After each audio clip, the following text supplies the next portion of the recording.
నేను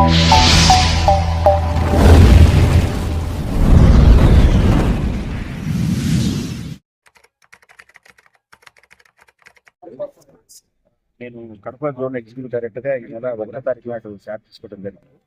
అందులో భాగంగా మా జోన్లో ఉన్నటువంటి 51 డిపోలు కూడా ఒకటి తర్వాత ఒకటి సందర్శించడం జరుగుతుంది. ఇందులో మెయిన్గా మేము చేస్తున్నటువంటి ఏర్పాట్లు ఏంటంటే, ఇప్పుడు ప్రయాణికులకి అందుతున్నటువంటి సౌకర్యాలు ఏ విధంగా ఉన్నాయి, మా బస్సులో ఆపరేషన్లో కానీ, లేకపోతే మాకు బస్ స్టేషన్స్లో మేము వాళ్ళకి చేస్తున్నటువంటి సదుపాయాల్లో ఎటువంటి లోపాలు ఏమైనా ఉన్నాయా, వాటిని ఇంకా మెరుగ్గా తీర్చిదిద్దగలిగే అవకాశాలు ఎక్కడున్నాయి అనేటువంటి ఎగ్జామిన్ చేస్తున్నామండి.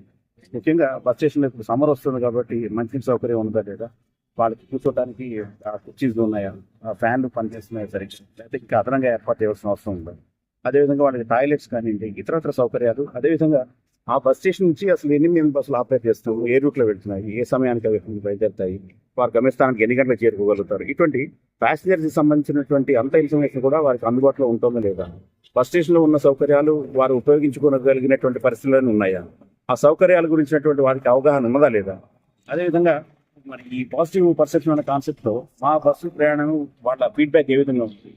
సమయానికి మా బస్సు బయలుదేరుతున్నాయా, గమ్యస్థానానికి సక్రమంగా చేరుతుందా, మా బస్సులో వాళ్ళ ప్రయాణం సేఫ్టీ అని అనుకుంటున్నారా లేదా,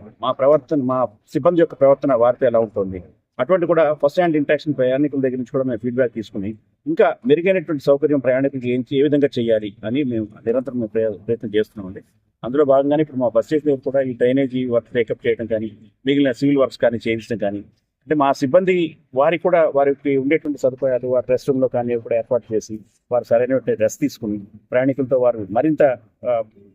ఆదరణతో మాట్లాడడానికి వీలుగాను, అదేవిధంగా ప్రయాణికులకు కూడా ఎటువంటి ప్రయాణంలో ఇబ్బంది లేకుండా బ్రేక్ డౌన్స్ కానీ యాక్సిడెంట్స్ కానీ జరగకుండా మా సిబ్బందిని కూడా అలర్ట్ చేసుకుంటూ, అదేవిధంగా ప్యాసింజర్స్ నుంచి వచ్చేటువంటి ఫీడ్బ్యాక్ అనుగుణంగా ఏ మార్పులు చేర్పు చేసుకోవాలి అనేటువంటిది నిరంతరం మేము పర్యవేక్షించుకుంటుంటాము. అందులో భాగంగానే ఈ రోజున జమ్మలమడుగు డిపో చూసి ఇప్పుడు కొత్త డిపోకి రావడం జరిగింది.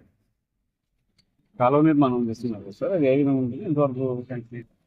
ఈ మామూలు ఈ డ్రైనేజీ కోసం అని చెప్పి ఇది ఏర్పాటు చేయడం జరిగింది. ఇది ఒక ఫస్ట్ వీక్ నాటికి కంప్లీట్ అవుతుంది. దాంతో ఇక్కడ ఈ ముందు కూడా ఆర్చ్ లాంటిది అది కొంచెం ప్యాసింజర్స్ కూడా లుక్ ఎలివేషన్ బాగుండేట్టుగా వాటి కూడా మీకు ఏర్పాటు చేయడానికి ప్రయత్నం చేస్తుంది.